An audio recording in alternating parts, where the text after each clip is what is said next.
This podcast is powered by Zencastr. My guest on today's podcast is Danila Bim.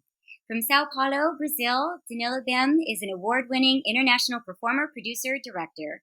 A graduate of Santo School of Dance, Danila has spent the better part of 2 decades expanding her skills as a world-class acrobat, conceiving, creating, and performing original circus acts in over 30 countries. From the famed Ringling Brothers to Palazzo, Cirque Du Soleil to international concept development, Danila Bim has been on the forefront of innovative circus performance and has worked with the world's most notable entertainment companies.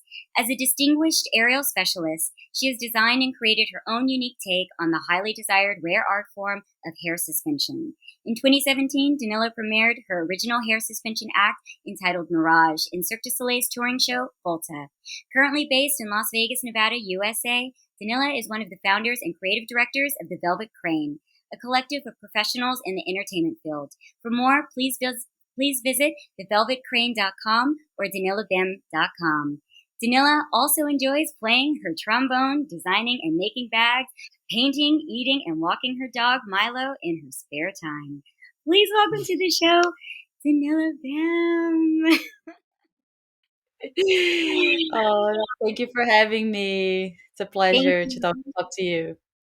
Oh, thank you so much for coming on to the Live Like an Acrobat podcast, Danila. It's such an honor and such a pleasure. You are so incredible. For listeners, I had the absolute pleasure of seeing Danila Bim perform live in the recent Cirque du Soleil production of "'Twas the Night Before Christmas." And it was their Christmas show, and it was here in Chicago, where I'm based right now, working with Teatro Zinzani. And Danila was just, you are everything. Like, just Thank you. Thank you're you. so exquisite. It just was, you're breathtaking, you're stunning, your movements, everything about it was beautiful. And even though it was like it was a children's show, so it was catered more towards families, and it was very, very well done. But your act, I mean, it can just live anywhere. It touched just everything, every part of me. And I was watching all of your videos in the run up to doing this podcast with you to see your other work, and your work in Quidam. You did one of the most iconic acts in Quidam, which is the Ariel Hoop Act. For listeners out there, if you have never seen it, It was please. gorgeous. Oh gosh, it's just the music, Everything. everything about it. I have so much to ask. But how was you're now finished with your run with Cirque du Soleil with the Christmas show, and how was that during these times? I know there's just so much going on in our circus world, and it's very rare that we get to see each other and support each other in shows and watch each other. And so I got to see you in the afternoon, and then I went to the night to see to perform in Teatro Zinzani, and then you came and you watched us perform as I well. got You to guys see ran on you. over. Yeah, that was great. Yeah, it was Oh, yeah, Twas was great. It was so nice to be back on stage. I've been back on stage like before Twas, but it was nice to be in a show on tour again. And the casting was amazing. All the crew, everyone was so nice and so happy to be there. And it wasn't easy, of course. We are still in the middle of a pandemic, but the people around us made it so much easier and so much more enjoyable than it could have been. It was great. It was great, and such iconic theaters as well. You know, the Madison Square Garden, the Hulu Theater, and the Chicago Theater. It was gorgeous. It was gorgeous. Oh, it was so gorgeous. That was one of my favorite, I think, Cirque du Soleil venues that I've ever been to and that I've ever seen, because it was historic, and the murals inside of the Chicago Theater were incredible. Yeah, and also seeing the circus making to such a prestige house as well. You know, like where circus used to be the circus, and making into a theater, a proper theater, and walking like the backstage. You know, you have all the signatures of all these amazing performers. You have Prince. You have like theater, all these musicals. It's Nureyev. Like it was just so nice to be in the same room as them, not at the same time, Mm. but being working at the same stage. It was very special for sure. Wow. Well, and speaking of Prince, The main singer in our show is Liv Warfield, and she was just on the podcast, and she was Prince's protege for many Yeah. years. And she's on Prince's new upcoming album that they're Oh, wow. releasing. Yes, of his work. So yeah, we are just among legends. We are so lucky. All of us are so lucky. And I really like the intimacy of the Chicago theater for Cirque du Soleil show as well, because, with Yeah. you move to arenas away from the Spiegeltons and the big top, we don't get as much of the intimate experience of performers in Cirque like we used to as much. Uh-huh. Well, although my favorite place for theater is a big top or a Spiegel tent, which is Same. amazing, which is great. Yeah, it was interesting. It was interesting. And more challenging as well because like my act is made for the 360, so I had to adapt. Not and my act is also made of the eye contact with the audience, and not being able to really do that was a little challenging. But I think you could feel the energy that was projecting towards the audience, even if we couldn't see each other. Yeah, for sure. But the big top's still my favorite. Still my favorite. Can't beat that. Yes, Danila, there was nothing that was missing or lacking in the theater watching you. So it was even though your act is built for 360, which I want to remind audiences, when we do create our acts and our performances, we create them to be designed and to be projected into certain theater spaces. So sometimes it's not so easy to adapt your performance if you're in a traditional theater where, the audience is just in front of you. And then sometimes it's a little bit more challenging to have an audience that's surrounding you all over. But we are very strategic about that. And that impacts your act. It impacts how you affect the audience. It can do that, not necessarily always, but it is definitely something that we try and kind of like refine and do. But it matters. It's a specialty type of performance, and your hair suspension is just so uniquely done.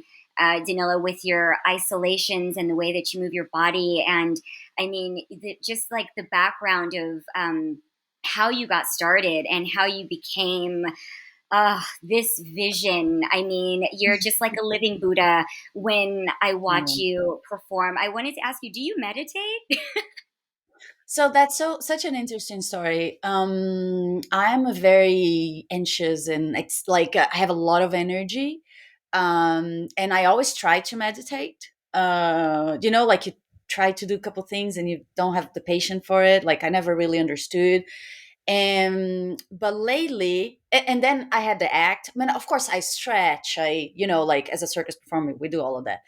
And in the pandemic, I started trying yoga, just like, oh, let's see what this is about.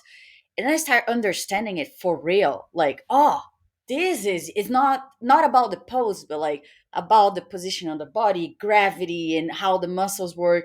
And I was so amazed by it. Like, I can't believe I never understood yoga. And then I started to try to meditate more, and I'm getting more into it. But to answer your question, I think the hair hanging for me is my meditation. Uh, Mm, Spinning, just did it. Spinning is my meditation. So yes, I think I did it, but in a different way, not the traditional, but like mhm. the to the point that I have no thoughts and I just move and improvise and I'm just in the moment. For that's me on my hoop. Like, I gotta come down, I go on my hoop, I spin, I spin, I spin, I spin, and I'm okay, I can start my day now. It's like an active meditation, watching you, a movement meditation. And for listeners, Danila sometimes starts her act in a full lotus. If you are a yoga practitioner or a meditator, uh, starting in lotus is just, oh my gosh, the way that you begin and finish your acts. You start the way you end the way that you start, I guess. If, Yeah, the act talks about that. The act talks about the circle, like your trajectory, talking about you finding your center when you are in the most uncenter moment, and spinning and going and dealing with dealing with the unexpected as well, like improvising a little bit, and in the middle of all the craziness, you just find the center and ground yourself again. um so yeah, I guess it's all connected. It's all connected. I mean, that's It's all exactly what we need for right now, Danila. So thank you for connected. reminding us because, like, yeah, like that's why I meditate, and honestly, too, I feel that with hand balancing and being a hand balancer, there's Yes. aspects of that I haven't felt that I've been able to generate within the rest of my life. But I also say that within, like, I've had a meditative practice for a very long time, and I used to do like Buddhist chanting, and so like Oh yeah. mantras. Oh, that's Yeah, great it's too. it's all very special to me. So seeing everything that you like imbibe within your performance, and I was very curious. And like, where did those concepts come from for you? I mean, even going your trajectory from going from doing hoop and then going into hair suspension, or were they intertwined at the time, or like how did that happen for you?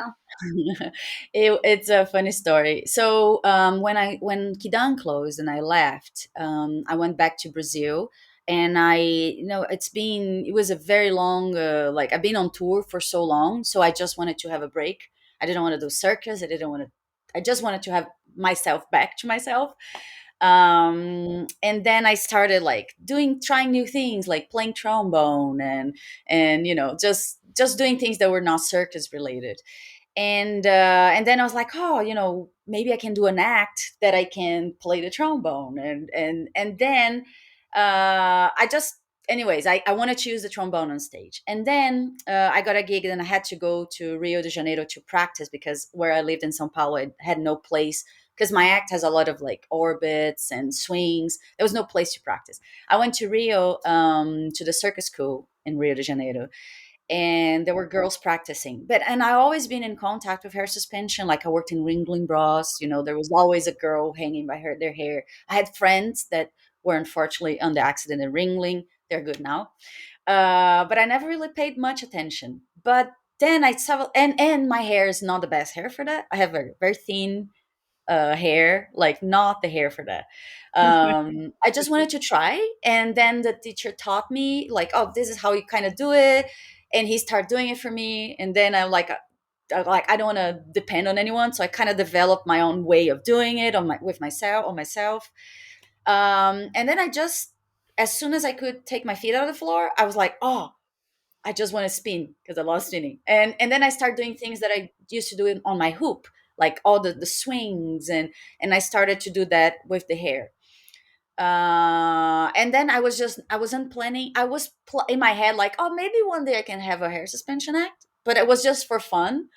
And I was linking, because I wanted to do a show about women, and linked with my trombone thing that was going on. And then Volta happened. Like I was just in a gig 4 a.m. like scrolling through Facebook, waiting for my entrance, like waiting for my cue, and I saw, oh, Cirque du Soleil is looking for hair suspension artists. And I didn't even, like, again, I wasn't planning on doing an act that soon, and I had only 30 seconds of me spinning, and I sent to casting, and they were like, oh, okay, send me a whole act. I'm like, I don't have a whole act. So the next morning I went to a friend's house. He had a pulley system. He had a little studio. And I told him, like, again, we're going to play this. I'm going to tell you when we go up. I'm going to tell you when we go down. And I'm going to do and improvise. And that's it. And we recorded three times that routine. Of course, it's not the routine you see now, because that was improvising on stage through time.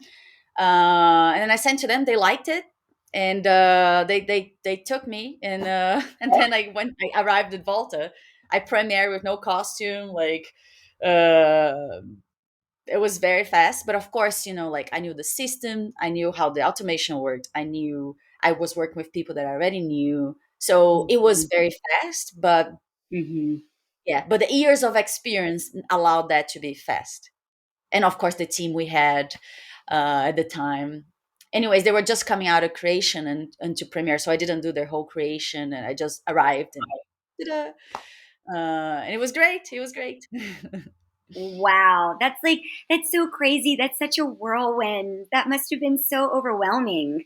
Yeah, I had no idea if I could do it. Like I went from playing every other day, and like just spinning, doing my thing, dancing, and to like being in an act and doing 10 shows a week. To that point, like we were not, my director were not sure if I could do the 10 shows. So we had Ariel Hoop Act for myself. So like, well, in 2 show days, we don't know if you're going to be able to do it. We can do the hoop. But once I could do the 10 shows, they were like, I guess we're good, because people would complain, oh, we didn't see the hair suspension act. We want your money back, or things like that. And we're like, well, okay, so you got to be in the show.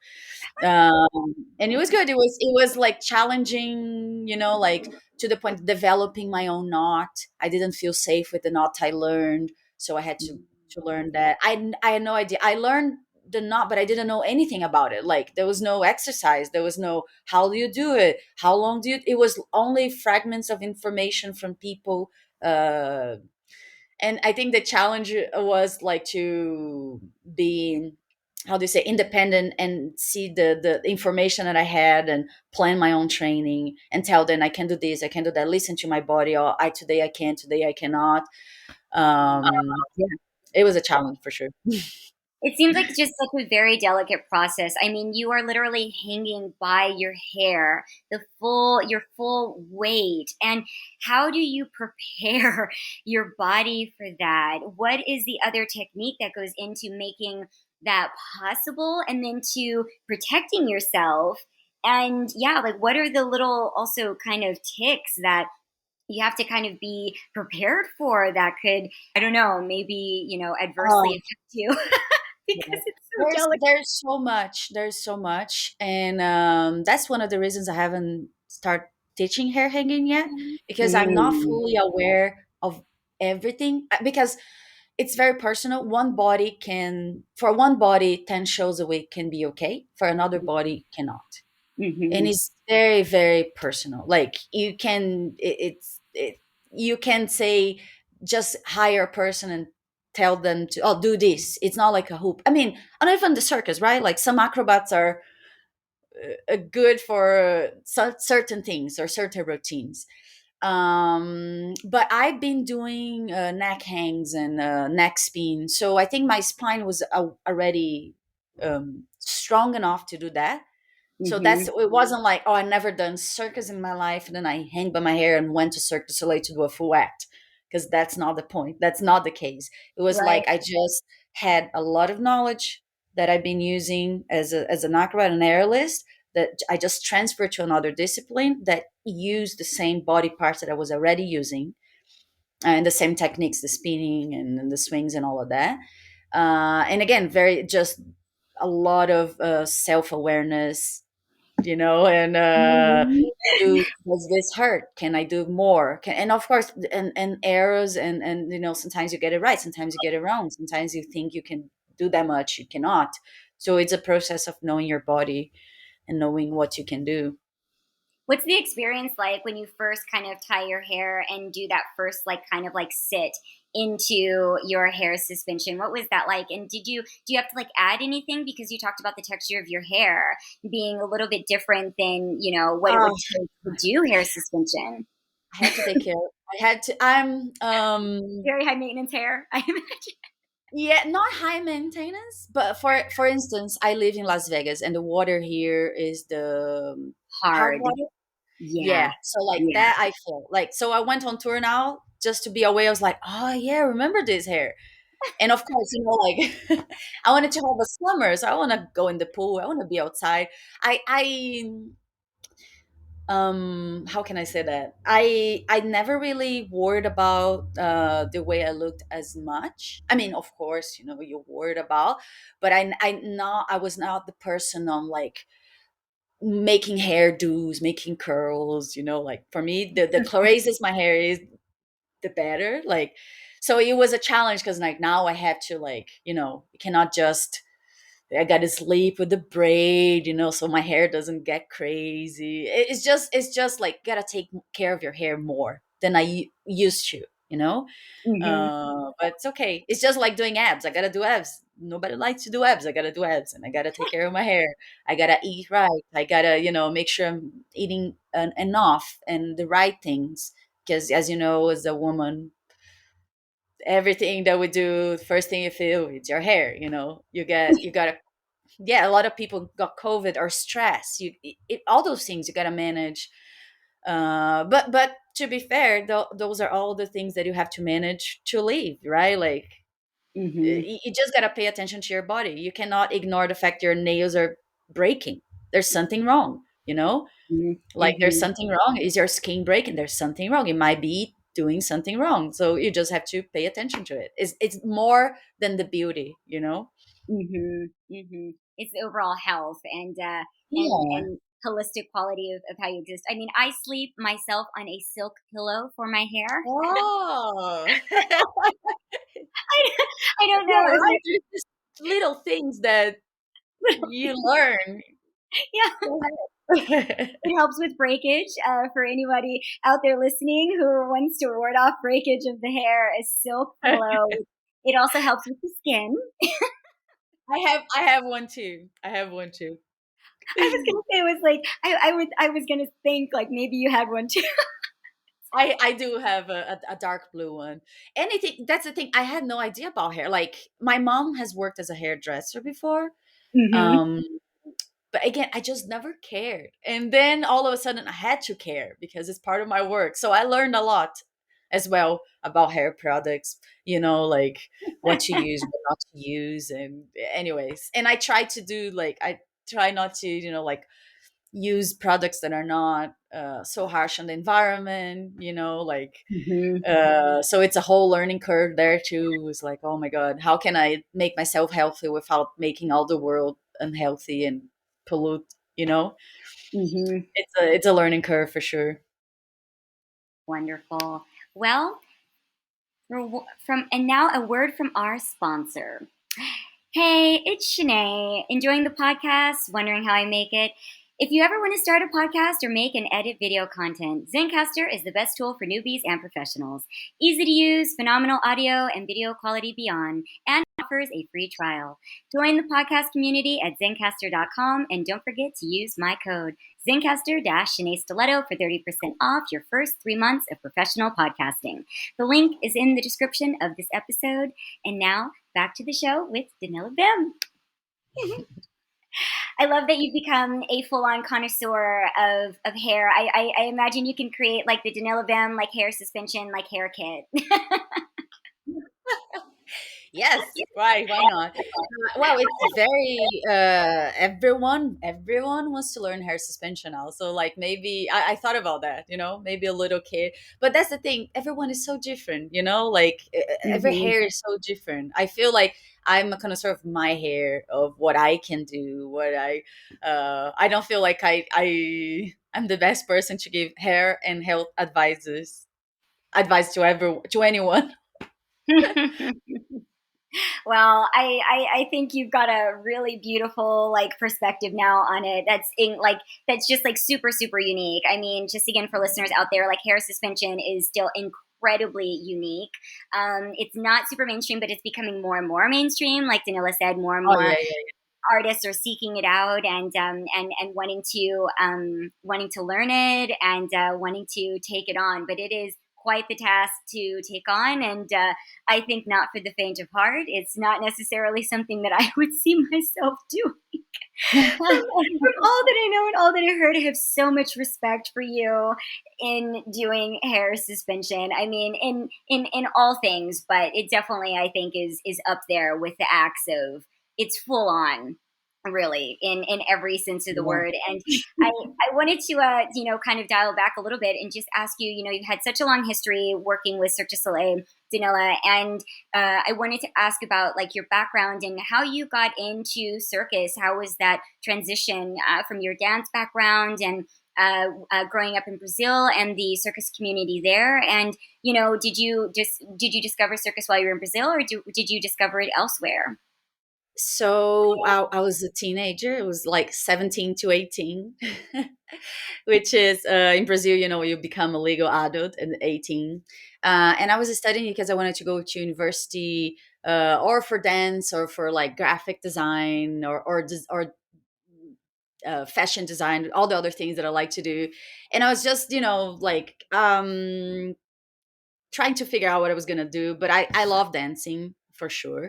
Mhm. And then there was a course for circus, like in the same school, like in the theater school that we were all connected to in dance.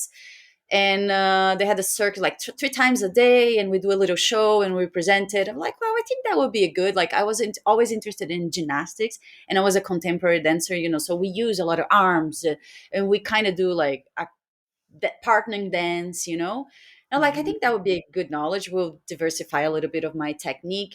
So I just went just for that, just to add to dance, and then I loved it, and then I stayed.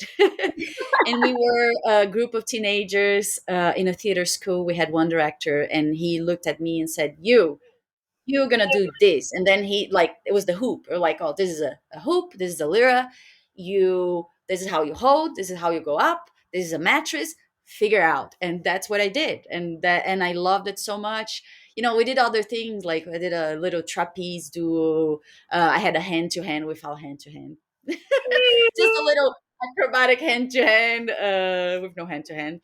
And I just loved it so much, to the point that, like, I went to do an audition for a dance company, a professional job, like, and I was like, oh, I can't come because I got my circus group, and those are the days that I train with them. And I remember, like, getting out on the sidewalk and like, oh my god, what did I just do? I think I really like circus. I just said no to a paying dance job to go in a little tent in the middle of the park to do this work like that. Anyways, it was love. I just loved the physical, like, the part of it, of course. And in dance, people always tell you, like, oh, you have a character, you have this, and which you also have in the circus. But Mhm. the group was studying, like, the 1930s circus in Brazil. So it was very traditional circus we were trying to do. And I just loved that. I just loved here it's me, that's Danila, hi, how are you guys, let's start the show. It was just so nice to own the stage on that way, or just not pretending I'm something else. It's like, this, it's me, and we are going to show you something. And it was Mm. just such an honest relationship. I was just fascinated by it. I never had done it that way. And that's it. And then I started doing traditional circus in Brazil, and getting. I never went to school, so from that little circus, I started learning myself and getting jobs, because my family wasn't supporting me. Like, they were supporting me to do whatever I wanted, but, like, like, my parents have their jobs, like, they don't have money like this to support me as a circus artist. So I figured out a way to do it. It was working, so I went to look for jobs. So I got jobs at traditional circus. I lived on a back of a truck with no bathroom, no Wow. shower. Really? Yes. Ooh. Lots of cockroaches. So I cleaned everything, and I used to take showers with my little bucket. Anyways, and then I heard about the circus school in Rio, and they had, a program for artists that are already working, but they wanted to learn something. And I Mm. went to the school, and it was my first teacher, like my first Ariel Hoop teacher, and I had 2 weeks of classes with this woman, Delisier. She's amazing. She's amazing. Anyway, she was like an older woman, like, and she would not go up and down. She would just be down there screaming, to the right, the other right. It was great. And it was great because, like, I was always on my own, I was always exploring on my own, just learning on my own. It was great to have a teacher. It was amazing, an amazing experience. Anyways, from that, and from that I went to Ringling and Cirque du Soleil and all of that. Wow. What was your audition process like when you what was the was the impetus that got you into Ringling? You're right, because you did Ringling before you went into Cirque, right? Yeah. So again, I was just looking for jobs that I could do what Mm-hmm. I liked it to do.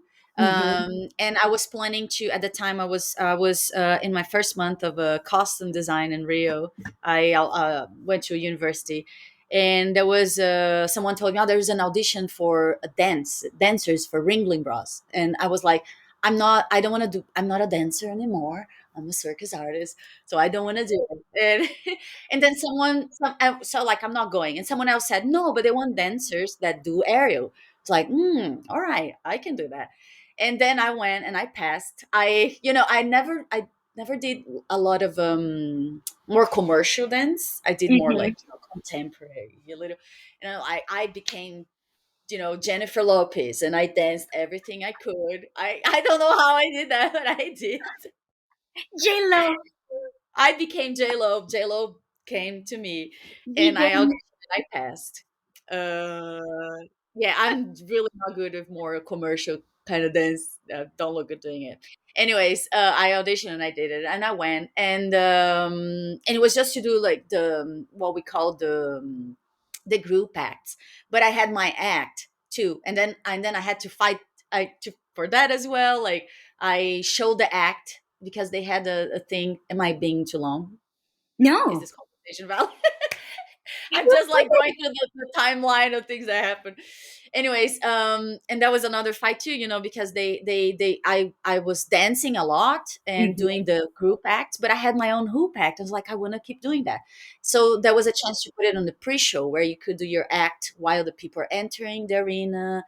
And I showed that, and they liked it so much they put it in the show. So then I had the an aerial act and my act, and I could do my act, like I could arrange it and design it, and that was great. That was very, very good. It was big a big how to say, a win, because I was so, like, oh, I'm just learning circus, and I don't want to just do the, like the more basic stuff. I want to keep doing and exploring, and that allowed me to have an act which I could then go to Cirque du Soleil.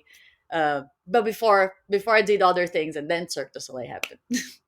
Wow. Wow. I love that you took that into your own hands. I think that's like such an important thing because some people, are okay with being generalists. And some of us artists, you take the responsibility of yourself into your hands, and sometimes that's the way that it happens too, and you push for what you think you can do and believing in yourself and knowing that you could do it. I love that you were just like a renegade. Like, I'm gonna do my own, I'm gonna do. I'm doing.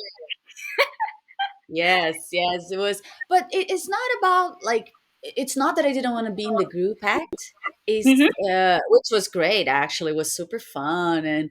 But I was just in a moment, I had 2 weeks of classes with this woman. I learned so much, like I wanted to do the things I learned, and I wanted to be the best I could be at that moment. So like, I can't be here losing time, but I needed a job, and that was great. That a lot. And in my head too, in my head is like, I need a job to be doing what I'm doing because I gotta support myself. And an act for me in my head was the easiest thing to do on my own. Like I didn't depend on another person, like I could get a little video and send to places and get a job, so I could keep doing circus. But it wasn't more like, oh, I want to be a solo act. It was more like, what can I do on my own that allowed me to survive? Was it? Yeah. Yeah, I totally understand that too. Yeah, that's brilliant. And I mean, of course, and then it also led you to doing one of the most iconic group acts again in Kidam, because I watched it right before we got on this call and I got so emotional. Really, Oh, it's it's so just, good.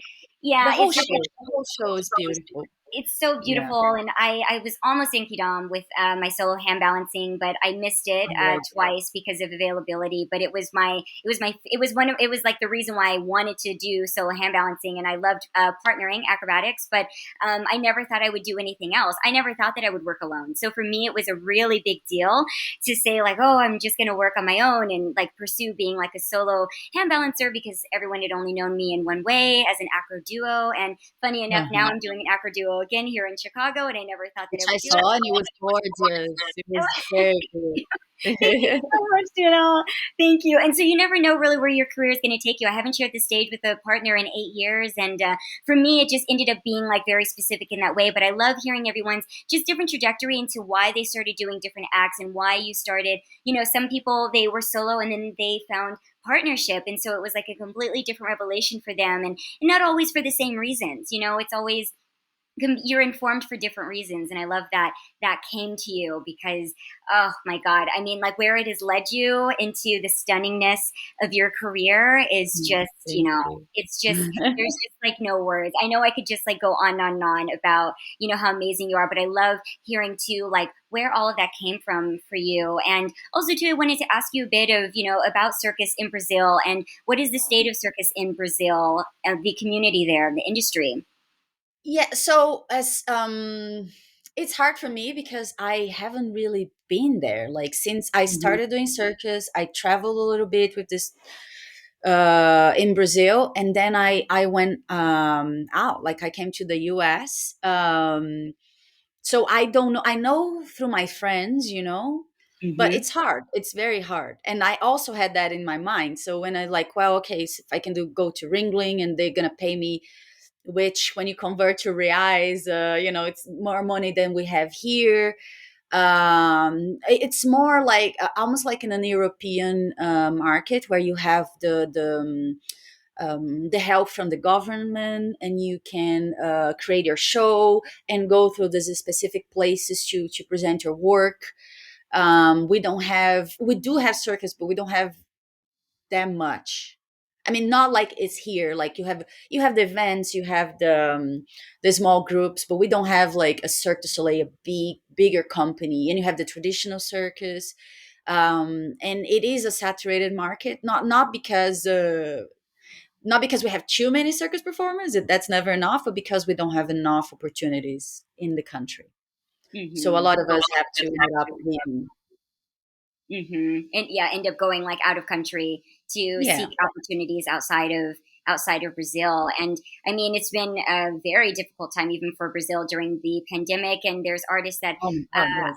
were meant to travel to the States from Brazil that I was maybe going to work with, that weren't able to travel out of Brazil to come and make it to the shows. So I've had different All of contacts and that. connections. Yeah, all of that is just I always remind everybody because we are from the world and circus is the world, and how we are all affected in different ways based upon where we are, what passport we hold, where our citizenship lies, and Yeah. how that is a different struggle for each and every single artist, especially during this pandemic time, and access to all sorts of equitable treatment during this time too is what has informed a lot of how circus shows are moving forward and who gets the job and who gets to come Yeah. back and Sure. who gets to stay employed. And so, there's just so many things that go into it and that are going into everything right now, as we were speaking about with the lockdowns and such. And, but I wanted to ask you too, Danila, what do you, how have you felt within circus, within representation as being a Brazilian artist? How has that felt for you, moving through the circus industry as a Brazilian artist, and as as being your beautiful, amazing, wonderful self? How has that informed your decisions, and how does that inform what you are creating within circus now, and then also too just within your event company that you do, the Velvet Crane, which your website is stunning, by the way, and I'm so looking forward Thank to you. your developments within 2022 because it looks stunning. Yes. Well, so from my time, we were exporting a lot of artists like for theme parks, and like the Brazilians that got to Cirque du Soleil used to be like, oh my god, they got to Cirque du Soleil, they're special. And but nowadays we have so many good artists, like the younger generation, and they have like a mindset that is a little bit different as well.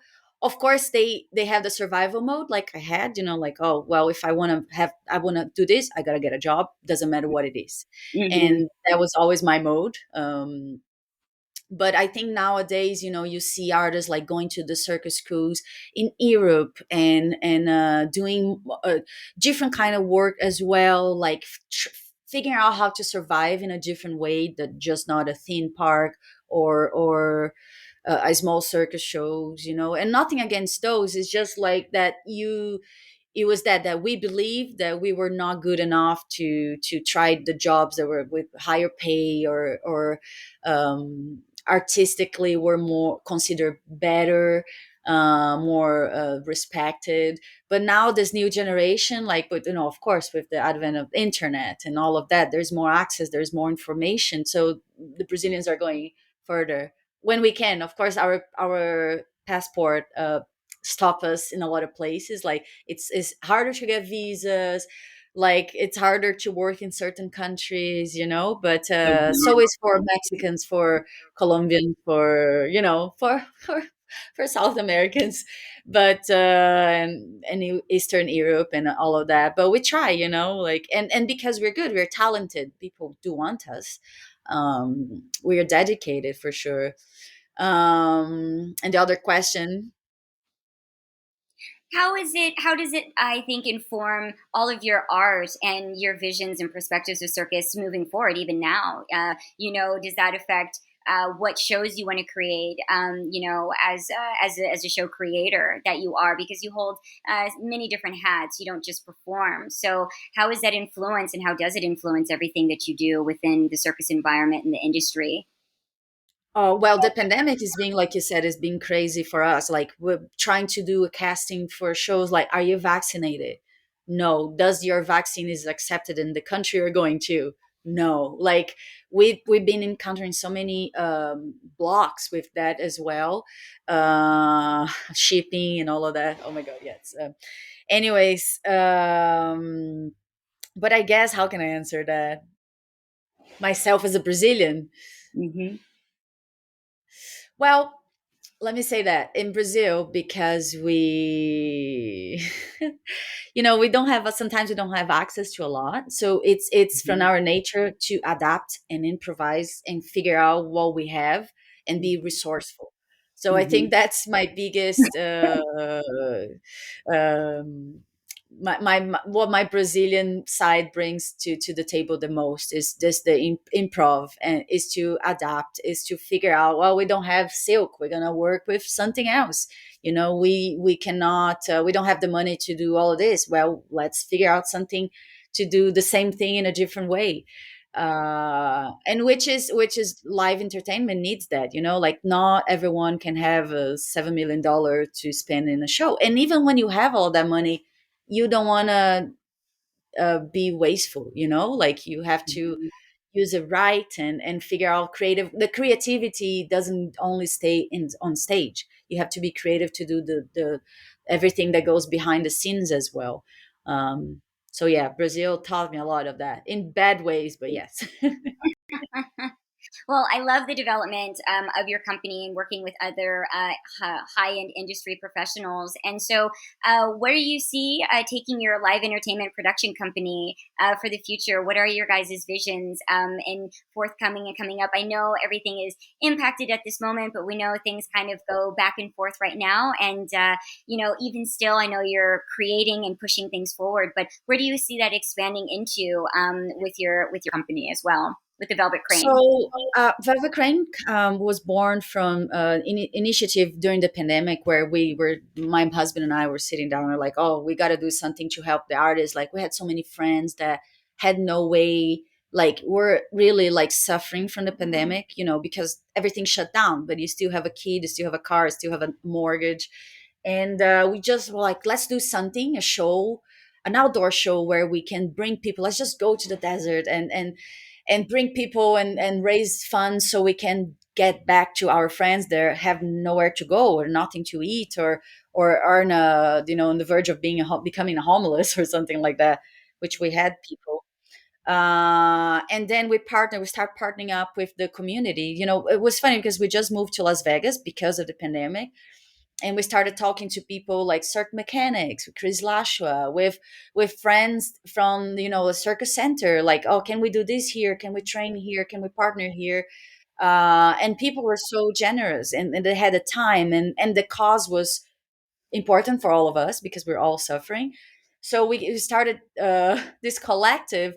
Uh, uh, up, from this point. Like, we all just wanted to help, and then we wrote a show, my husband and I, and we took to Dragon, which decided to be our official producers and help us. And we ended up doing like a little showcase for investors. We got investors, and we got everything, but we don't have a place to put the show at this moment, so everything is it's in on a stop. So that was our main. So it wasn't a plan to do a production company. That wasn't the goal. The goal was, let's put something together that the ticket sales will go back to our friends, because we have no one. We don't have a union. We have no one for us. Like, Anyways, so that was so we are still like we are involved in a couple projects. We have a project in Qatar that is just, again, because of pandemic, there's so much uncertainty. We're just waiting to move forward with that. We are like producing 22 shows in Qatar in a course of 1 year. So we're doing casting, trying to get our friends and trying to get all of that. But I guess in my mind, as a creator, and as a Brazilian, I wanted to figure out how to do art, in not in a cheaper way, but in an easier way. It's just so complicated, it things become so complicated after a certain number. Like, can we do something a little bit more simple, something just a little bit more immediate, like, so my mind is going through that. Like, I have projects like some dance movie circus projects I have, but with the Velvet Crane, we are in the survival mode. Like, we Rise is our heart project, um, but we are doing things like opportunities that will also help the artists, and will also help our community, like the people that we know, but in a different way. But if you know anyone in Las Vegas that has a big lot that wants to house a whole container coliseum, we would love to talk to you. That's magnificent. You're so amazing. And to listeners out there, if you've got a great connection, please, the Velvet Crane is looking and seeking your assistance and your help. We would appreciate it. Again, thank you so much, Nila, for coming on to the Live Like an Acrobat podcast. I'm so honored to speak with you. You are exquisite. You are, again, for listeners out there, Danila is so incredibly popular, but she is a vision. Please follow the links, go and watch her perform. And if you get the opportunity to see Danila Bim in person, please do not miss it, because you will, oh my gosh, you will just have no words. She will really bring you to tears with the way that she moves and the way that she's stylized, and then just the true essence of who she is. You're so beautiful, Danila. Again, thank you so much Thank for your you. time. Thank you for coming on to the podcast, and I wish you all the best. Thank you for what you're doing for the circus community. We are not out of the woods yet. So many of us, we are suffering as a collective, and Yeah. everyone is doing what they can to help us pull through this pandemic, but we need so much assistance, and we can't have enough help to help us all continue our careers, to keep making art, and continue with our livelihoods, because that's what it is. This is how we survive and how we make money and how we move in the world. And people like Danila are doing everything that they can. And I so appreciate you, and I'm grateful for you, Danila, for taking the time to be able to do all of that. Thank you. Thank you for. I know you worked with the Circus Alliance as well, right? Yes, with the ACA, yes, with the American Circus Alliance. Yes, yes. Yes, So yes. like that is, yeah, as well. Like, there's people out there like trying to help all of us and trying to group. Again, we don't have a union, but the only way we can do this is together. And that was, I think, the biggest teaching from the pandemic, and we should definitely not forget that.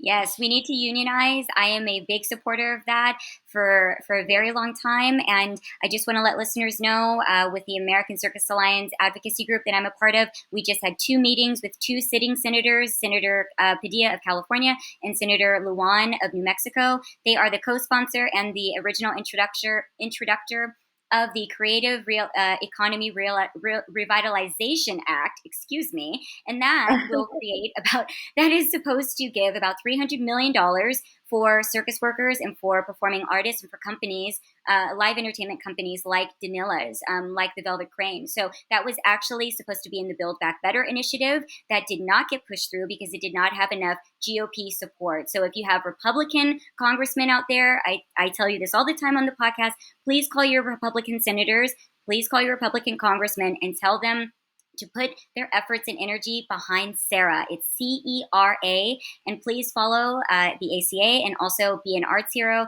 who is a huge advocate. And they also are very dialed in to what it takes to get legislation passed for circus. We also need circus to be recognized as an official art form, which it is not within America. And once it is, it will also lead to us having much more legislative power and actually having circus rights so that we have a real safety net as circus workers, as circus artists, that we do not have now. So hopefully that can get pushed and that can get approved. And we will continue on our side doing what we can as the advocacy group and doing everything we can to get these bills passed and to get new legislation pushed through. So thank you again for saying that, Danila, and for opening that discussion up for listeners. It's the most important thing, I think, of our generation and of our time. So that's wonderful.